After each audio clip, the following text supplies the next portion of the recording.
आखिरी दिनों में सूरज सिर पर था। गर्मी मानो आग के गोले की तरह उबल रही थी। ग्वालियर हेल्थ इंस्टीट्यूट की दूसरी मंजिल पर एक लड़की थकी हुई सी दरवाजे पर झुकी हुई थी। उसने सिंपल सी व्हाइट और ब्लैक कलर की शर्ट पहनी हुई थी। जब वो झुकी तो उसकी कॉलर टेढ़ी और साफ देखी जा सकती थी। उसकी शर्ट की दोनों बाहें बेढंग तरीके से मुड़ी हुई थी। जीन्स लूज होने की वजह से उसकी कमर साफ देखी जा सकती थी। अपूर्वा चेहरे और शरीर से काफी कम उम्र की लग रही थी। उसकी मौजूदगी ने मानो सबकी आंखों को अपनी तरफ खींच लिया था। उसके पास ही मौजूद नर्स ने एक आदमी को अपूर्वा के करीब से 2-3 बार गुजरते हुए देखा तो उसने उसे एक लॉलीपॉप देते हुए वार्ड की तरफ इशारा करते हुए कहा, अपूर्वा देखो क्या ये तुम्हारे पेरेंट्स हैं? अपूर्वा अपना सिर झुकाए हुए थी। उसकी आंखों में से आंसू गिर रहे थे। वह पलकों को बिना झपकाए ही धीरे से सिर हिलाकर आंख बंद करते हुए बोली, हाँ शायद। अपूर्वा की बात सुनकर नर्स ने पलकें झपकाते हुए कहा, मैं भी नहीं बता सकती क्योंकि मैं उन्हें नहीं पहचानती, तुम खुद जाकर चेक कर लो। और इतना कहकर वह वहां से मेडिकल फाइल लेकर चली गई। हॉस्पिटल के वार्ड के अंदर अपूर्वा के बायोलॉजिकल पेरेंट्स मिसेस अहाना और मिस्टर नीरज मौजूद थे। इन दोनों का डाइवोर्स बहुत पहले ही हो चुका था। उनके डाइवोर्स के बाद अपूर्वा अपनी नानी की देखरेख में रही थी, जो अचानक ही बीमार हो गई थी और फिर उन्हें हॉस्पिटल लाया गया। इसी वजह से अपूर्वा के माँ पापा वापस आए हुए थे। अपूर्वा दीवार का सहारा लेकर अपने पैर मोड़े हुए अंदर वार्ड में हो रही सारी बातें दरवाजे से ही सुन रही थी। नीरज क्या तुम सुन रहे हो? मेरी माँ बहुत सीरियस कंडीशन में है और मुझे उन्हें इलाज के लिए दिल्ली ले जाना पड़ेगा। अहाना ने उसकी तरफ देखकर एक सख्त आवाज में कहा, अपूर्वा को कॉलेज से निकाल दिया गया है। मुझे नहीं लगता कि यहाँ का कोई कॉलेज उसको अपने यहाँ एडमिशन देगा। क्यों ना तुम उसे सिंह फैमिली में ले जाओ, उनकी काफी जान पहचान है, वो कोई ना कोई कॉलेज अपूर्वा के लिए जरूर ढूंढ के निकालेंगे। नीरज ने कहा, पहले ही मैं रिया को सिंह फैमिली में ले जा चुकी हूँ, उसके बाद भी तुम चाहते हो कि मैं अपने दूसरे बच्चे को भी वहाँ ले जाऊँ? क्या सोचेंगे वो लोग मेरे बारे में? अहाना थोड़ा नाराजगी में बोली, भला कौन सा कॉलेज अपूर्वा जैसी बच्ची को आसानी से एडमिशन देगा? अहाना ने अपने शब्दों पर जोर देकर कहा। यह सुनते ही नीरज नाराजगी में बोला, मैं चाहता हूँ कि रिया मेरे साथ वापस जाए, तुम उसे मेरे पास छोड़ दो। ओह, तुम अपूर्वा को मेरी तरफ इसलिए धकेल रहे हो क्योंकि तुम नहीं चाहते कि तुम उसे अपने साथ लेकर जाओ, मिसेस अहाना ने कहा। मिस्टर नीरज और मिसेस अहाना की 2 बेटियां थी, अपूर्वा और रिया, पर उन दोनों में 1 साल का डिफरेंस था।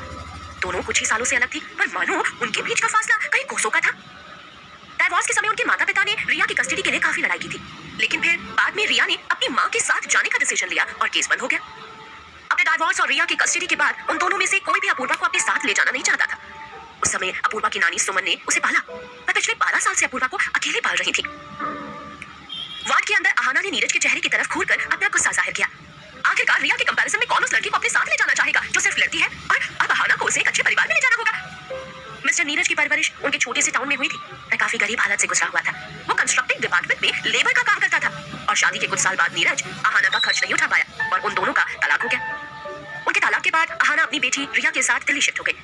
वहीं उसने एक अमीर बिजनेसमैन से शादी कर ली और नीरज ने भी जल्दी ही दूसरी शादी कर ली और उसकी दूसरी पत्नी के साथ उसका एक बेटा भी था। वह तीनों आराम की जिंदगी जी रहे थे। उस सबके बाद नीरज का तो कुछ नहीं खोया था, लेकिन अहाना इस बात से बहुत परेशान और शर्मिंदा थी कि उसे अपूर्वा को अपने साथ सिंह फैमिली में ले जाना होगा। ना चाहते हुए भी वह अपूर्वा को अपने साथ दिल्ली ले जाएगी। अपूर्वा तुम? मिस्टर नीरज वार्ड से बाहर निकले और अपूर्वा को देखते हुए चौंक कर बोले, सिंह फैमिली बहुत अमीर है, तुम अपनी माँ के साथ चली जाओ, वह जरूर तुम्हारे लिए एक अच्छा कॉलेज ढूंढ लेंगे। यहाँ तक कि फ्यूचर में आगे की पढ़ाई के लिए तुम्हें दिल्ली की किसी यूनिवर्सिटी में एडमिशन भी मिल जाएगा। लेकिन सवाल ये था कि अपूर्वा के मार्क्स से क्या कभी ऐसा हो सकता था कि उसे कोई अच्छा कॉलेज मिल सके?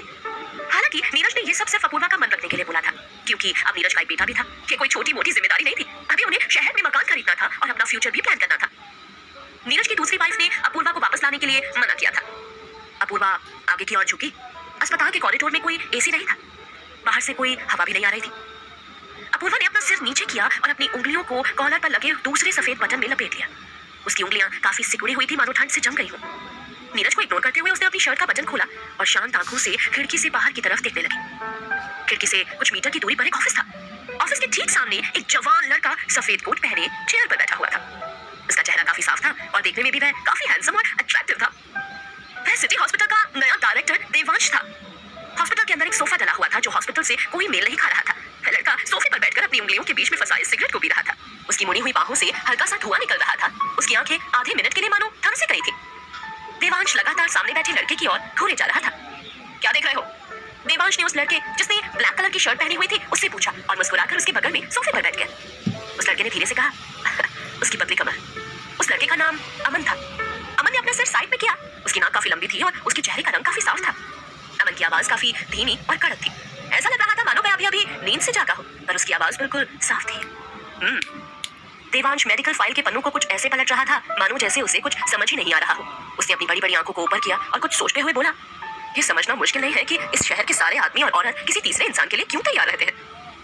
ये सोचना तुम्हारा काम नहीं है। अमन ने अपने दोनों पैरों को सोफे पर फैलाते हुए कहा, तुम जल्दी से एक बार अपना काम पूरा कर लो, फिर तुम्हें मुंबई भी वापस आना है। और तुम्हारा क्या ख्याल है? अपनी उंगलियों से सिगरेट की राख को नीचे गिराते हुए देवांश ने कहा। अमन खड़ा हुआ। उसके पैर लंबे और सीधे थे। सिगरेट के धुएं से उसकी आंखें काफी छोटी दिख रही थी। अमन चलते चलते धीरे से बोला, मुझे अभी दूसरा काम है।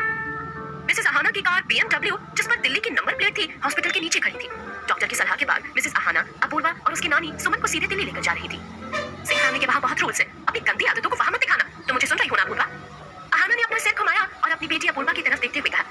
अपूर्वा ने सिर्फ एक ब्लैक बैग ही कैरी कर रखा था, जिसे उसने अपनी गोद में रखा हुआ था। उसने नींद में ही अपना सर उदासी में हिलाया। यह देखकर आहाना को महसूस हुआ कि वह उसकी बात सुन भी नहीं रही है। तुम इतनी नींद में क्यों हो? रात में तुम कुछ चुरा रही थी क्या? आहाना बोली।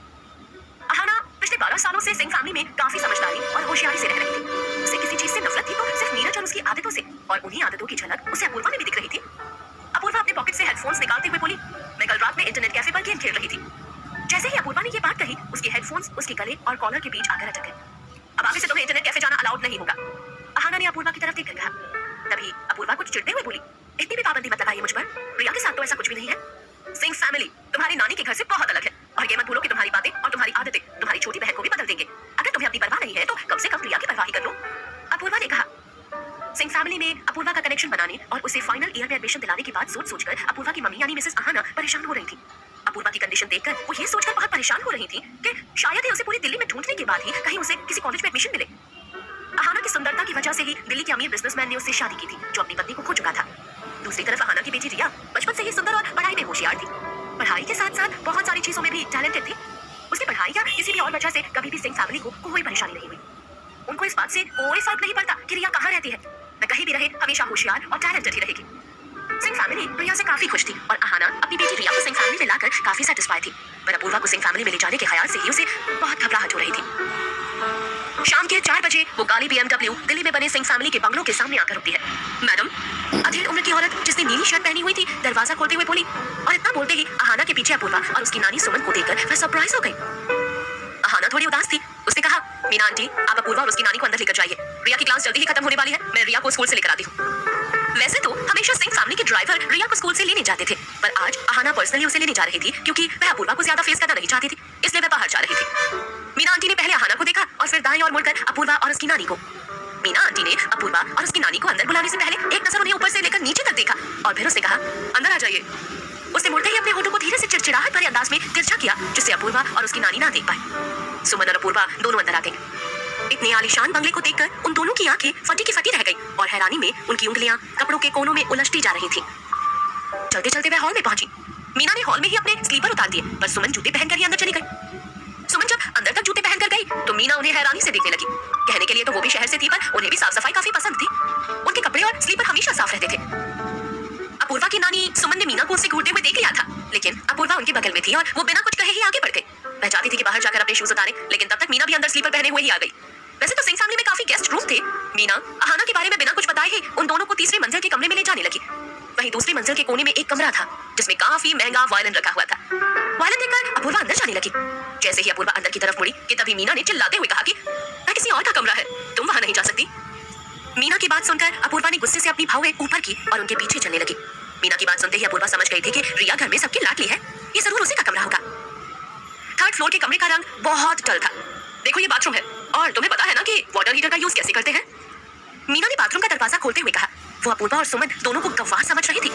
मीना की बात अनसुनी करके अपूर्वा अपने पैर मोड़कर नीचे रखी हुई टेबल पर बैठ गई। वो एक हाथ से वहीं पास में पड़े फ्लावर पॉट को घुमाने लगी और अपने कंधे को मोड़ने लगी। कंधे मोड़ते वक्त उसकी सफेद कलाइयां साफ दिख रही थी। पहले आप दोनों आराम कर लो, और अगर किसी भी चीज की जरूरत पड़े तो मुझे आवाज लगा दीजिएगा, मैं यहीं नीचे ही हूँ। मीना नीचे किचन में काम करने के लिए जाने से पहले बोली। मीना के जाते ही अपूर्वा ने दरवाजा बंद कर लिया। सुमन इतना प्यारा कमरा देखकर बहुत खुश थी। फिर मन ही मन सोच रही थी कि काश वह हमेशा यही रहे। मीना काफी अच्छी है और आसानी से सबके साथ घुल मिल जाती है। वो तुम्हारी माँ से काफी घुली मिली हुई है, सुमन ने कहा। अपूर्वा ने अपना बैग निकालकर टेबल पर रखा और अपनी आंखें ऊपर की, जैसे वो कुछ बोलने वाली हो, लेकिन कुछ बोल ही नहीं। सुमन ने देखा कि कैसे अपूर्वा अपने आप में ही खेले जा रही है, तो उसने उसे परेशान नहीं किया। अपूर्वा हमेशा ही ऐसी अजीबोगरीब हरकतें करती थी। एक बार अपूर्वा के बगल में टेबल पर बंदूक रखी हुई थी। बंदूक देखकर सुमन तो काफी डर गई थी, लेकिन फिर अपूर्वा ने उसे बताया था कि नानी ये सिर्फ एक खिलौना है, तब उसकी जान में जान आई थी। अपूर्वा अपने दोनों पैरों को मोड़कर टेबल पर बैठ गई। सबसे पहले उसने अपने बैग में से लैपटॉप निकाला और लापरवाही से टेबल पर रखा। लैपटॉप थोड़ा नया लग रहा था, पर उस पर किसी भी ब्रांड का लोगो नहीं था। फिर अपूर्वा ने अपने बैग से मोबाइल निकाला और उसे टेबल पर फेंक दिया। उसके साथ ही बाकी सारा सामान भी निकालकर टेबल पर फेंक दिया। फिर उस सामान में से उसने एक सफेद बोतल उठाई। अपूर्वा हमेशा से ही अपनी चीजों को लेकर लापरवाह थी। वह कभी भी अपने सामान को जगह पर ढंग से नहीं रखती थी। बोतल को हिलाकर वह उसके अंदर से पानी से शेकी साउंड निकालने लगी। बोतल पर बेढंगी से काले पेन से आर्य बना हुआ था और उससे एक नोट अटैच था। अपूर्वा ने उसे फाड़ा और एक कैरेक्टर लिस्ट बनाने लगी। 1 मिनट कुछ सोचने के बाद अपूर्वा ने उस पेज को भी फाड़कर फेंक दिया। अपूर्वा सफेद बोतल को हाथ में पकड़े हुए सुमन की तरफ देखने लगी और फिर वापस बोतल को सामान के बीच में फेंक दिया। कुछ समय बाद मीना ऊपर आई और दरवाजे पर नॉक करके बोली, दोनों साहब वापस आ गए हैं और मैं आप दोनों को नीचे बुला रहे हैं। बेसमेंट में सागर करण से धीरे धीरे कुछ बात कर रहा था। आखिरकार उसे अपनी बेटी को वापस लाना ही पड़ा, या उसमें इतने गट्स भी नहीं थे कि वो अपने डिसीजंस खुद ले सके। सागर ने कहा, हाना जब हॉस्पिटल में थी तभी उसने सागर को फोन करके सारी बातें बता दी थी। मैंने सुना है कि अपूर्वा को सालों पहले ही अपनी गलतियों की वजह से कॉलेज से निकाल दिया गया है और कॉलेज को भी काफी मुश्किलें सहनी पड़ी थी। अब थोड़ा मुश्किल है इसके लिए कॉलेज छोड़ना। सागर टेंशन में बोला। हाना ने सागर से रिक्वेस्ट की थी कि वह अपूर्वा को किसी कॉलेज में एडमिशन दिलवा दे और इसी बात से सागर भी थोड़ा परेशान था। हाना ने सागर को पहले ही बता दिया था कि जितनी रिया होशियार और समझदार है उतनी ही अपूर्वा केयरलेस और बेशरम। यहाँ तक कि अपूर्वा में रिया की एक परछाई तक भी नहीं है। सागर ये सब पहले से ही जानता था, इसलिए उसने अपूर्वा के बारे में ज्यादा कुछ नहीं पूछा। लेकिन परेशानी तो उनके नाक के नीचे थी। इससे पहले कभी भी सिंह फैमिली में पहले ऐसी कोई परेशानी नहीं आई थी। करण ने अपना एक हाथ सोफे पर रखा और दूसरे हाथ से फोन में किसी को नंबर डायल करके उस पर बात करने लगा। यहाँ तक कि सागर जब इतनी टेंशन में बात कर रहा था तब भी करण ने एक बार भी अपना सिर उठाकर उसकी तरफ नहीं देखा। जैसे ही सीढ़ियों से खट खट करते हुए किसी के उतरने की आवाज हुई तो उसने तुरंत सामने देखा और उसकी आंखें वहीं थम सी गई। वह बस उस तरफ देखता ही रह गया।